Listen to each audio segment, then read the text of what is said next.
Abra a tua Bíblia em Hebreus capítulo de número 10, verso de número 17. Glória a Deus. Vamos lá.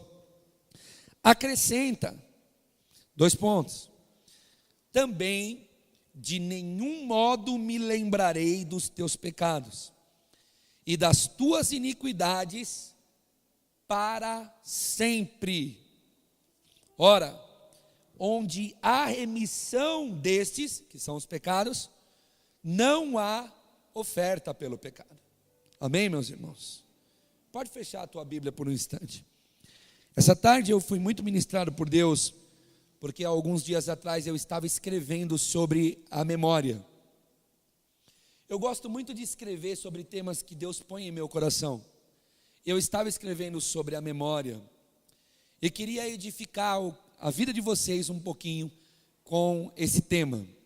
A memória é de fato algo muito presente nas nossas vidas, não é verdade? Fala a verdade. Memória é uma coisa que faz parte da gente, não é? Eu estava escrevendo e percebendo o quanto a memória é algo importante na história de um ser humano. Deixe-me te falar como é importante. Eu garanto que você tem memória e que as suas memórias, por muitas vezes, elas influenciam, se não por todas, por muitas, influenciam aquilo que você vai produzir para o futuro. Memória é uma coisa tão presente nas nossas vidas, foi algo que Deus criou com tanta sabedoria, com tanto poder. E é lindo quando nós estamos aqui estudando a palavra toda sexta-feira. Você está convidado para estar aqui conosco, está muito legal. Deus tem falado com a gente de uma forma maravilhosa em Isaías. É lindo quando a gente ouve aqui o nosso irmão que está ministrando a gente, o Juliano. Ele diz o seguinte, que Deus nunca teve intenção de explicar nada para o ser humano deixando a Bíblia Sagrada. A Bíblia Sagrada não é um medinho de Deus. Deixa eu falar com a humanidade, porque senão eles não vão me entender, vão ficar com raivinha de mim e não vão me servir. Então deixa eu explicar para eles o que eu estou fazendo. Na verdade, se você olhar para a estrutura da igreja hoje brasileira, você vai perceber que é nesse contexto que muita gente está dentro da igreja. Em qual contexto? Deixa eu ir para a igreja para ver o que vai ser de mim amanhã. Como que Deus vai me tratar amanhã? O que Deus vai fazer na minha vida amanhã? Minha vida está arrebentada, deixa eu ir lá para ver se alguém não fala que a minha vida vai melhorar. Quando na verdade, nós estamos aprendendo, e eu creio ser assim mesmo, a palavra de Deus não é uma explicação para o homem. Deus não tremeu nas bases, bateu os joelhos, ficou com medo do homem desviar e nunca mais voltar, e pegou e deixou a Bíblia para que a gente fale, que bom, hein Deus, ainda bem que está escrito aqui, hein? Beleza, agora sim, agora eu te sirvo. Porque é assim que muita gente tem se imposturado diante de Deus, né? Beleza, Deus falou, beleza, agora então, agora eu vou. Porque se Deus falou, agora eu vou. Não, não é assim. Deus deixou a Bíblia Sagrada como uma história, como um relato de sua relação com o ser humano. E Ele também não tem intenção nenhuma de ficar dizendo, olha, agora eu estou falando disso, agora eu estou falando daquilo, agora é daquilo outro. Leia, peça ao Espírito que te dê sabedoria e tenha também desejo de ter sabedoria para saber o que você vai fazer com a palavra de Deus. Porque senão você vai pegar um monte de versículo fora de contexto e vai ficar aplicando em outras estruturas de entendimento, e aí a coisa vai azedar, e nós estamos vendo isso claramente também no nosso país, né? Pessoas fazendo loucuras em nome de Deus. É gente cuspindo em boca de gente, é gente mergulhando em piscina de vinho, é gente falando que tem que pôr a mão no pé para receber a unção, é o outro dizendo que tem que estar. Então a gente está vendo o que o ser humano está fazendo com a palavra. Mas a nossa obrigação e o nosso desejo nesse ministério, nessa igreja, é não fazer isso, mas ter uma mensagem, para que a palavra de Deus possa ser ministrada e o coração do ser humano possa ser edificado e possa ser conquistado por uma mensagem que é magnífica. Enfim, nós estamos vendo que de sextas-feiras aqui, que a memória é uma coisa muito presente, que Deus é um Deus tão poderoso, que criou coisas tão fantásticas e não explicou por que criou. Ele simplesmente criou, não é? Ele criou, ele quis que fosse assim. Ele quis que a nossa vida fosse assim. Russell Shedd, eu ouvi Russell Shedd pregar, queria tanto trazer aquele senhorzinho aqui, mas não vou conseguir mais, porque ele está jubilado e não atende mais chamados de ninguém. Morreu? Nossa, não sabia. Morreu? Quando foi isso? Meu Deus, Russell Shedd morreu. Agora ele não vai atender mesmo. Agora ele foi ser atendido. Bom, queria trazer ele aqui quando estava em vida. E ele disse o seguinte: que existe um estudo da USP de medicina dizendo que se colocar um vaso sanguíneo na frente do outro, em uma linha linear do corpo de um ser humano adulto, se colocar um na frente do outro, dá um nozinho, colocar um na frente do outro, dá 2 voltas no globo terrestre. Você já imaginou, irmão?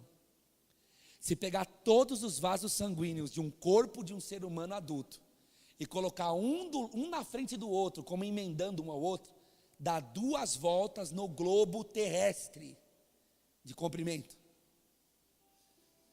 É até meio difícil de acreditar isso, né?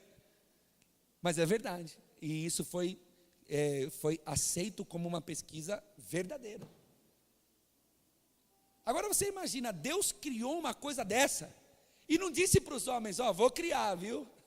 Ele só criou. Assim é a memória. Memória é uma coisa que está em nós. E não adianta, meus irmãos, não adianta estar na gente. Eu estava pensando sobre memória, escrevendo sobre memória, e percebendo que nós temos 2 tipos de memórias. Memórias que nos fazem bem e memórias que nos fazem muito mal. E essas memórias são exatamente produtoras de sentimentos para que nós venhamos a produzir alguma coisa para o amanhã.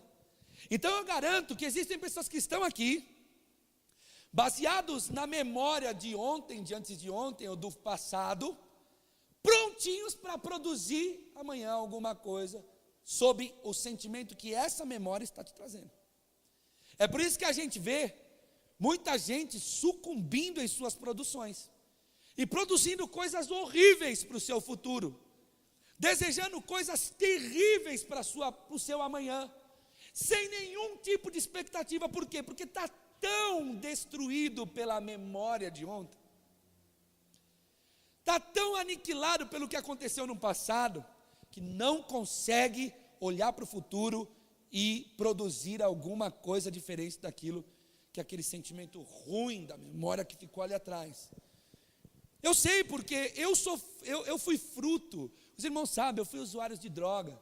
Depois que eu fui ter uma clínica junto com os irmãos aqui, que silenciosamente eu fui ministrando os 12 passos, estudar a minha situação.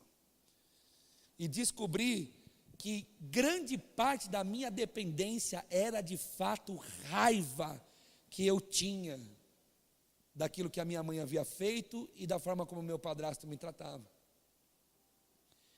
A minha memória do meu padrasto, que eu chamo de pai hoje, era muito ruim. Eu não via nada que pudesse que me alegrasse. Então toda a minha produção, enquanto criança ainda, 12 anos, 13, 14, 15, 16, 17, 18, esses anos todos foram engolidos por uma ação pautada naquilo que eu havia memorizado, aquilo que havia acontecido comigo e tinha ficado no meu HD, na minha memória. E eu tenho visto isso, quantas pessoas estão produzindo o seu futuro de uma forma terrível, porque a sua memória do que passou não permite ele vislumbrar um futuro diferente daquilo que o sentimento daquela memória faz ele sentir. E ao contrário, é extremamente verdadeiro. Eu penso muito isso com o Luca. Eu tenho certeza que pessoas já me criticaram, porque olhar para o telhado dos outros é sempre mais fácil, né? Eu tenho certeza que pessoas já olharam e disseram, o pastor faz isso, faz aquilo, imagina, o pastor corre atrás disso, corre atrás daquilo, qualquer dia esse menino, porque a gente quando olha o outro tratando o filho, a gente sempre tem uma crítica para tecer como o outro trata o filho do outro, não é? Mas sinceramente, o meu sentimento com o Luca enquanto pai, é ser um pai, mas é ser um pai tão presente, tão do lado, tão, talvez porque eu não tive isso, e eu sei o que a memória de não ter isso fez com o meu futuro. E eu tenho olhado para o Luca enquanto pai, e tenho tentado fazer ele compreender o reino dos céus. Irmão, vocês não sabem como me alegra quando ele vem e diz, papai, como Deus é. Papai, eu estava com meu amiguinho falou palavrão. Eu fico dizendo, puxa vida, graças a Deus. E talvez eu sucumba, eu erre, com certeza eu vou errar. Mas muitas coisas ao longo do caminho. Eu quero muito que quando eu não esteja mais nessa vida, se Cristo não voltar, que meu filho... Eu posso confessar uma coisa para vocês? Vocês me permitem? Tem uma coisa, irmãos, que mexe muito comigo, é uma coisa secular. Eu não tenho essa pessoa como exemplo de nada, ele não é meu exemplo para nada, meu exemplo é Cristo, meu exemplo são os cristãos, os heróis da fé, as pessoas que doaram a sua vida.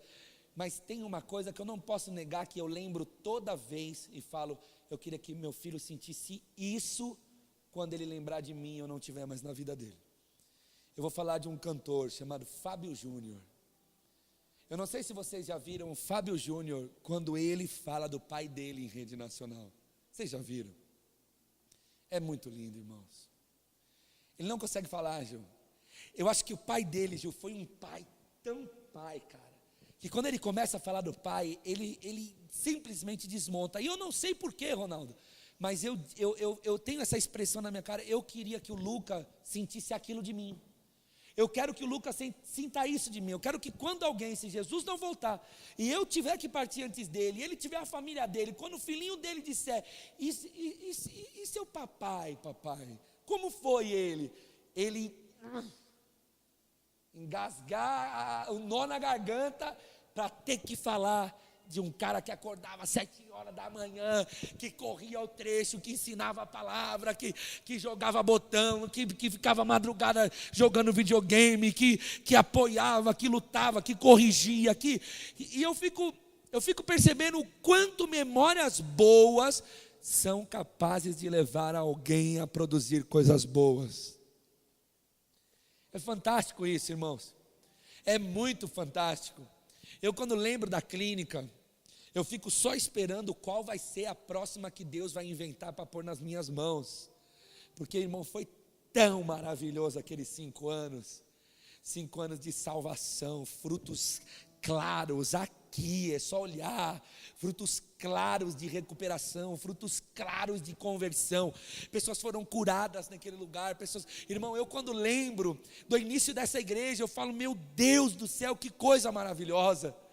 Eu quando olho da memória dessa igreja, eu falo, irmão, por favor, alguém se levante e diz, qual foi o dia que nós fizemos aqui uma campanha materialista? Alguém aqui sabe desse dia? Sabe do dia que a gente colocou uma faixa para dizer assim, você que está pobre, vem aqui ficar rico? Nunca houve isso aqui. Que memória, irmão. Eu vejo pessoas serem curadas, pessoas serem salvas, pessoas serem transformadas, pessoas serem levadas ao conhecimento da graça. E eu estava pensando sobre a memória, como a memória influencia os meus atos. Como o que passou é poderoso para me fazer ser alguém ali na frente. É por isso que a gente vê nos nossos dias uma geração, irmão, totalmente sem escrúpulo. E não é fora da igreja não, muitas vezes dentro da própria igreja. Por quê? Porque as memórias que essa geração está tendo são memórias muito, muito difíceis, muito ruins. É memória de pai brigando dentro de casa, bebendo, quebrando, batendo. A pessoa tem, irmão, a homossexualidade hoje é o quê? É o que senão asco que uma pessoa sente, não, eu não consigo ter, eu não quero ter. E é tão triste, porque antigamente falava assim, é doença, agora era demônio, sabe? Eu acho que precisava ter pessoas capacitadas para falar sobre isso, de uma forma muito bacana, para que a pessoa... Irmão, vocês já viram o Décio? Vocês já encontraram o Décio pela cidade aí? Meu, Décio é coordenador de jovens de uma igreja, irmão. Nós encontramos com ele, abraçou tanto a pastora, beijou tanto a pastora, e falou, pastora, eu só tinha que entender uma coisa, eu nasci assim. Por que eu queria? Porque eu tinha nojo de uma coisa ou de outra. Eu não tenho que ter nojo de nada, eu tenho que ser quem Deus me fez. Eu tenho que ser como Deus me fez, que coisa maravilhosa. Ele chora quando encontra a pastora, porque chegou aqui, irmão, totalmente, e sentou e foi ministrado, que coisa boa. Agora não é ofendendo essas pessoas que nós vamos conseguir alguma coisa, tentando descobrir, por que você pensa assim? Por que você sente isso? Porque qual é a diferença? É um pecado como qualquer outro. Outro pecado, tem pessoas que mentem, outras pessoas. A Bíblia fala que o homossexualismo é um pecado, como qualquer outro pecado, que deve ser lavado na graça e convencido que aquilo não pode acontecer, porque não foi assim que Deus quis, ponto. É simples. Não tem desespero de, olha, você não presta, é um vagabundo, não é nada disso. Deus ama como ama qualquer outro mentiroso, como ama a mim, que sou tão pecador quanto qualquer outra pessoa, inclusive pessoas que estão nesse aspecto. Mas aquilo que a gente vê é que as memórias influenciam muito. As memórias influenciam não só... Eu fui bandido, vocês sabem disso. Estive no meio do tráfico, estive no meio da favela. E eu, depois que me analisei, disse isso. A raiva que eu tinha de ficar em casa me levou para a favela. Eu tinha ódio de ficar em casa, de lembrar coisas. Lembrar da minha mãe indo embora e eu ficando na casa da minha avó. Lembrar de eu ficando em reunião de pais e mestres, minha avó aí. Todo mundo ia pai, ia mãe, e na minha ia a avó. E eu não entendia por que ia a avó, depois que eu fui entender. Sabe? A memória é uma coisa muito presente, irmãos. A primeira parte dessa mensagem, eu gostaria muito de dizer a vocês que nós temos que cuidar disso. Nós temos que, em nome de Jesus, olhar para aquilo que ficou para trás e ver como isso está nos influenciando. E se for ruim, dá um pause, irmão, dá um reset, dá uma parada. Olha para trás, veja que você sofreu, que as coisas não foram legais, que não está bom, mas o teu futuro não precisa ser comprometido porque o passado não foi legal. Você consegue receber essa palavra? O teu futuro não precisa ser comprometido porque o teu passado não foi bom. Agora não adianta você ficar com raiva daquilo que já passou e ficar comprometendo o teu futuro, porque talvez o seu futuro seja um futuro brilhante na presença de Deus. Nós vemos isso nos nossos dias, pessoas entram aqui, eles querem servir a Deus, mas o passado deles não deixa. O passado não deixa, e ele se vincula ao passado. Enfim, eu quero terminar essa mensagem dizendo aos irmãos que Deus, de fato, é um ser bem diferente da gente, e graças a Deus que Ele é Deus e não é homem. Você sabe que depois que Deus me deu essa mensagem, eu disse, louvado seja o Senhor, porque a gente sempre usa assim, Deus não é homem para que minta, nem filho do homem para que se arrependa do que fala, e essas mensagens, pastora Denise, elas sempre são levadas assim, naquela irresponsabilidade materialista, a grande maioria das vezes, né, presbítero? Porque Deus falou, alguém profetizou, Deus não é homem para que minta. Esse texto, ele eclodiu de dentro de mim, assim, disse assim, de fato eu não sou homem. Os Hebreus, o escritor aos Hebreus usado pelo Senhor estava escrevendo o seguinte, olha, ele estava escrevendo assim, ora, todo sacerdote se apresenta dia após dia para exercer o serviço sagrado e a oferecer muitas vezes os mesmos sacrifícios que jamais podem remover pecados. Por quê? Porque o interesse de Deus com a humanidade é fazer com que o ser humano seja perdoado de seu pecado. Esse é o problema de Deus com a humanidade. O problema de Deus com a humanidade não é a pobreza, a riqueza, não é ter, não ter, ser famoso, não ser, não é nada disso. O problema de Deus com a humanidade se chama pecado. Por quê? Porque só o pecado pode deixar o ser humano fora do reino de Deus. Se ele não se arrepender e Deus não o perdoar, ele está fora, segundo a Bíblia Sagrada. E Deus amou a todos de uma forma maravilhosa, para que todos fossem conquistados pelo seu amor. Agora, se esse é o problema, é esse o problema que o escritor aos Hebreus está tratando. O sacerdote entrava lá dia após dia no templo e fazia ofertas para que Deus perdoasse dia após dia os pecados do povo de Israel. Aí ele diz assim, Jesus, porém, versículo de número 12, 10, 12. Jesus, porém, tendo oferecido para sempre, um único sacrifício pelos pecados, assentou-se à destra de Deus. É por isso que talvez você que não tem muito conhecimento, você já ouviu frases assim: Jesus é o sumo sacerdote, é o sacerdote maior, é o chefe dos sacerdotes, é o sacerdote dos sacerdotes. Jesus é o último cordeiro pascual. Por quê? Porque os sacerdotes iam lá todos os dias, segundo a Bíblia, tinha sacerdote imolando para que pecados fossem perdoados.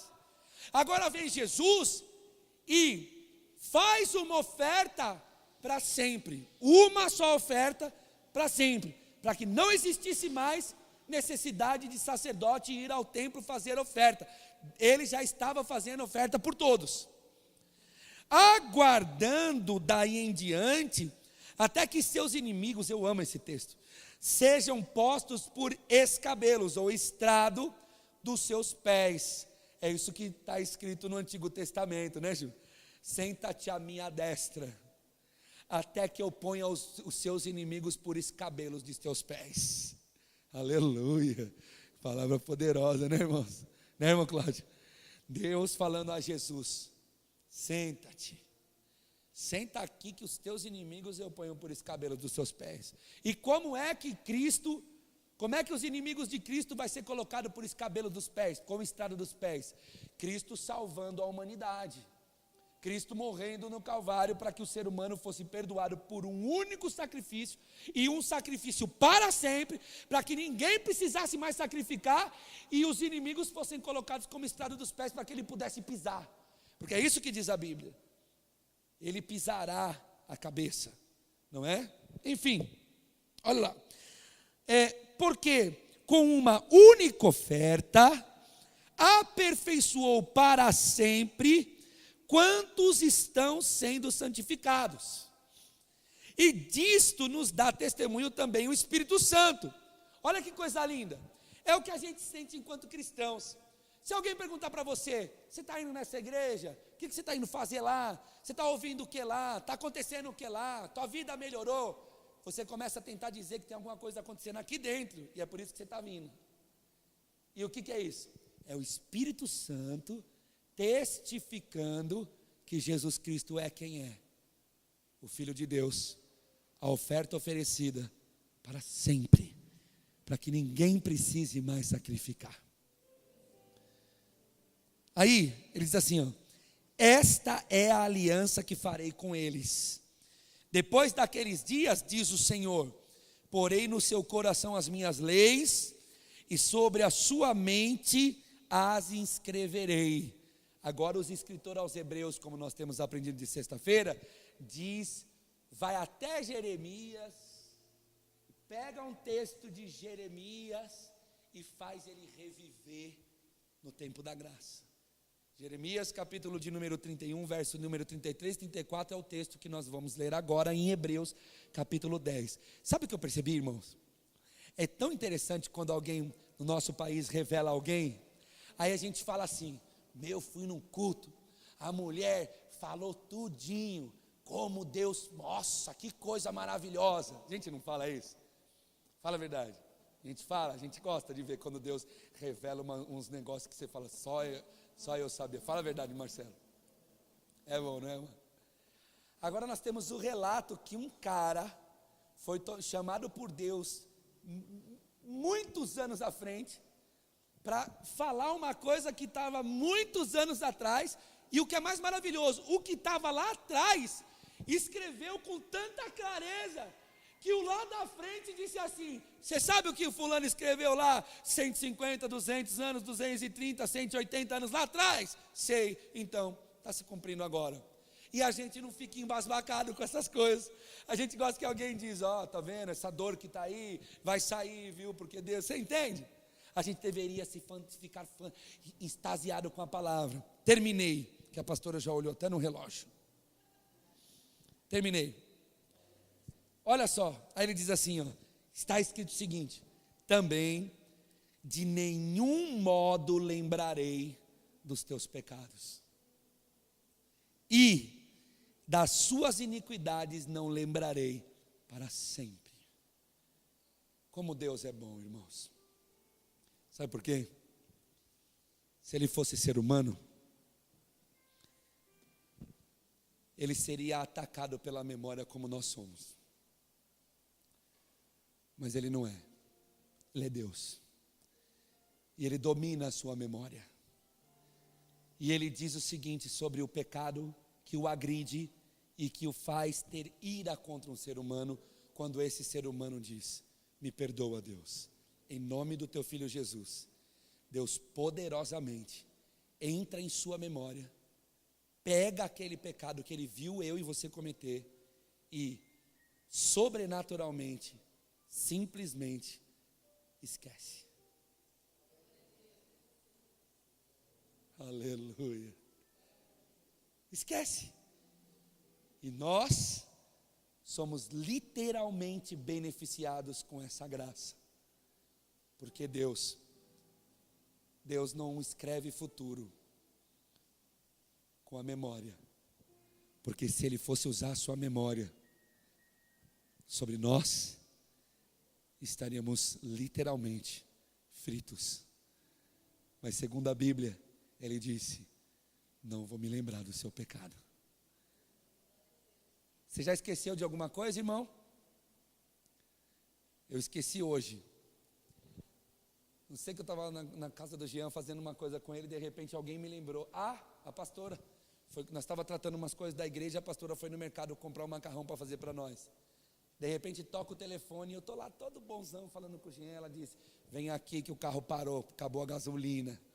Aí eu disse: nossa, esqueci de abastecer. Sabe o que é esquecer? É não existir. Não existir. É isso que Deus faz, vive, sente quando um pecador pede perdão. O seu pecado passa a não existir. E é assim que seremos salvos. Se coloque de pé em nome de Jesus.